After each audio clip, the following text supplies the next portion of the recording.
তীব্র গরম এবং অস্বস্তি কলকাতা সহ দক্ষিণবঙ্গে তাপমাত্রা পৌঁছতে পারে 37 ডিগ্রি সেলসিয়াসে।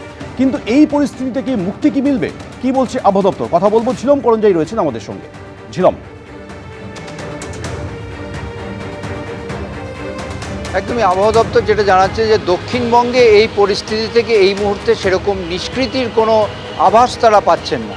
তবে কলকাতা এবং আশপাশের অঞ্চলে আজকে হালকা বজ্রবিদ্যুৎ ও বৃষ্টিপাত হতে পারে। শুক্রবার থেকে রবিবার বৃষ্টিপাতের সম্ভাবনা কলকাতা এবং আশপাশে বেশি আছে। এছাড়া দক্ষিণবঙ্গে বৃষ্টিপাতের সম্ভাবনা বাড়বে শুক্রবার থেকে, এবং মূলত কোথায় কোথায় বীরভূম, মুর্শিদাবাদ, নদিয়া, উত্তর এবং দক্ষিণ 24 পরগনা, পূর্ব মেদিনীপুর এখানে শুক্রবার থেকে বৃষ্টিপাতের সম্ভাবনা বাড়বে। বজ্রবিদ্যুৎ সহ বৃষ্টিপাত হতে পারে এবং 30 থেকে 40 কিলোমিটার গতিবেগে হাওয়া বইতে পারে।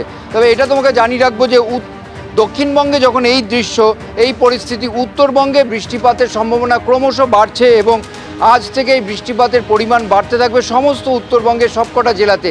এবং এটা প্রাক মৌসুমি যে প্রাক বর্ষার বৃষ্টি তেমনও বলা যেতে পারে।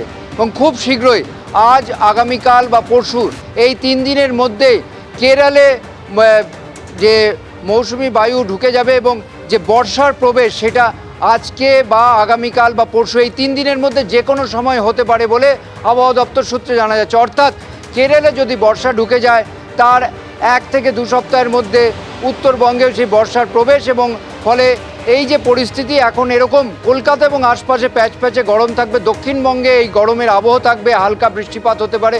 শুক্রবার থেকে সেই বৃষ্টিপাতের পরিমাণ বাড়বে। উত্তরবঙ্গে কিন্তু আজ থেকে বৃষ্টিপাতের পরিমাণ বাড়বে এবং এটা প্রাক বর্ষার বৃষ্টি বলে আবহাওয়াবিদরা মনে করছেন। ধন্যবাদ।